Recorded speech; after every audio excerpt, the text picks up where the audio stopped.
Your brain is not broken. It is doing what evolved long ago. Thousands of years ago, assuming the worst kept your ancestors alive longer. A rustling bush might be windy, or it could be a predator. Humans who assumed danger survived, while some careless optimists did not survive. This ancient wiring is called negativity bias, and it never really left. Your brain weighs bad news heavier than good news, every single time. One harsh comment outweighs 10 compliments, lingering in your mind for days. This is not a weakness, it is a survival algorithm running on data. Modern threats are rarely lions, yet your brain treats emails as predators. A vague text from your boss can trigger the same ancient alarm. Your amygdala cannot easily tell the difference between real threats and worry. It fires first and asks questions later, flooding you with stress hormones. That is why silence from a friend feels like something is wrong. Your mind fills empty space with worst-case scenarios, almost without effort. It's faster to assume danger than to calmly wait for facts. Evolution favored speed over accuracy because slow thinkers often became easy prey. This means your brain is optimized for survival, not for lasting happiness.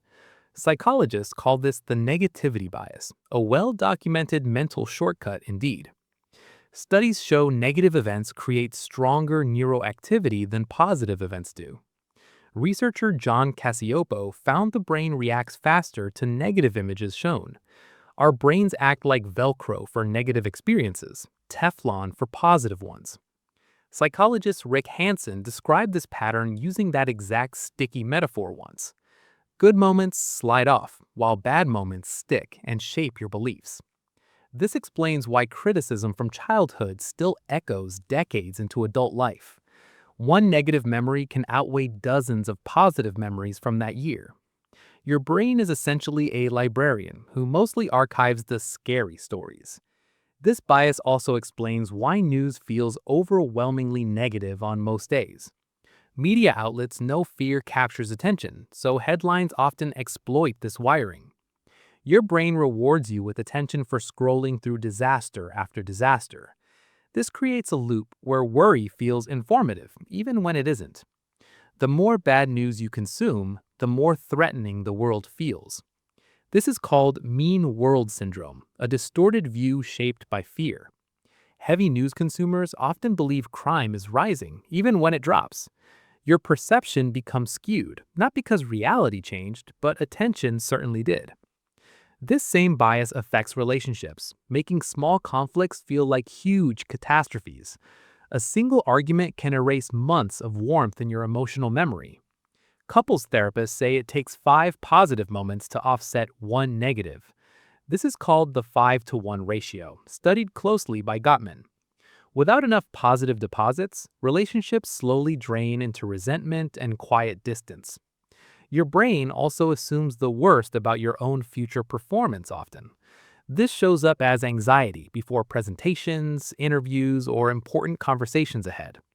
You imagine failure vividly, rehearsing embarrassment before anything has even truly happened. This is called catastrophizing, jumping straight to the most extreme possible outcome. Catastrophizing feels protective, like preparing for pain before it can surprise you. But constant catastrophizing exhausts your nervous system without actually preventing anything bad. Your body cannot tell real threats from imagined ones, so it reacts.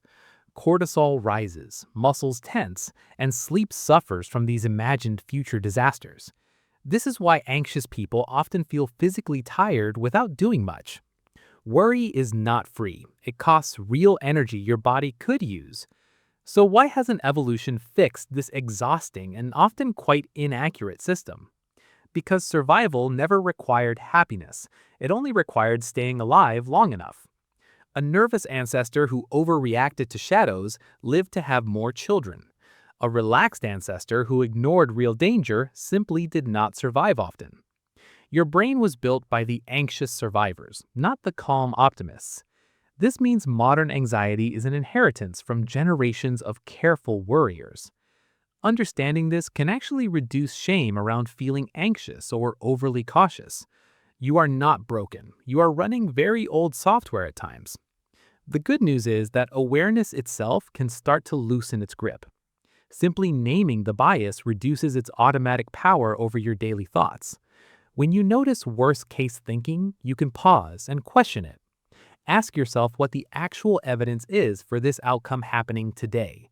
Most imagined disasters never happen, yet we rarely check our track record. Keeping a worry journal reveals how often feared outcomes simply never occur. This builds evidence against your brain's default assumption that danger is imminent. Another tool is deliberately counting positive moments to balance the mental scale. Since negative events already stick easily, positives need conscious repetition to stay. Gratitude practices work partly because they force attention onto ignored good things. This doesn't eliminate negativity bias, but it balances the emotional scoreboard. Cognitive behavioral therapy uses similar techniques to challenge automatic negative thinking patterns. Therapists ask clients to examine evidence rather than accept the first thought. This slows down the amygdala's fast reaction with the brain's slower reasoning. Over time, this practice can reduce the intensity of automatic worst case. Mindfulness also helps by creating space between a thought and your reaction. You learn to notice fear arising without immediately believing it is true. This doesn't mean ignoring real danger, it means questioning imagined danger. Real threats deserve attention, but most modern fears are not truly urgent. Your job interview is not a lion, even though it feels similar. Your brain simply borrowed an alarm system built for a different world.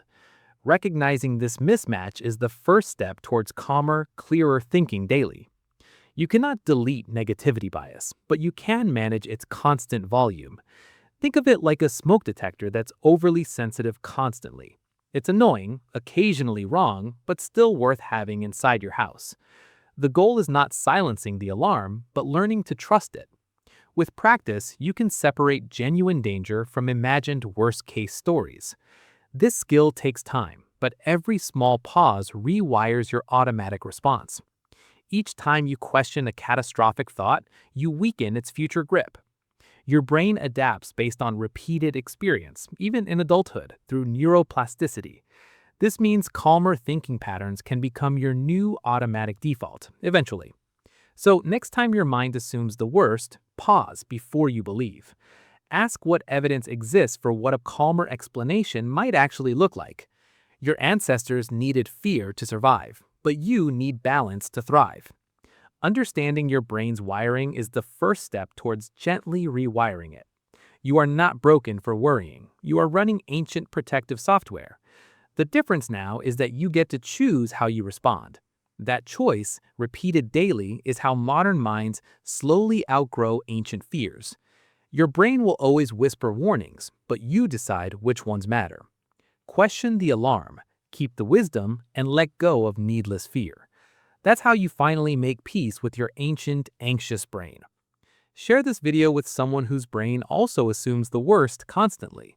Subscribe for more videos on psychology, behavior, and how your mind works.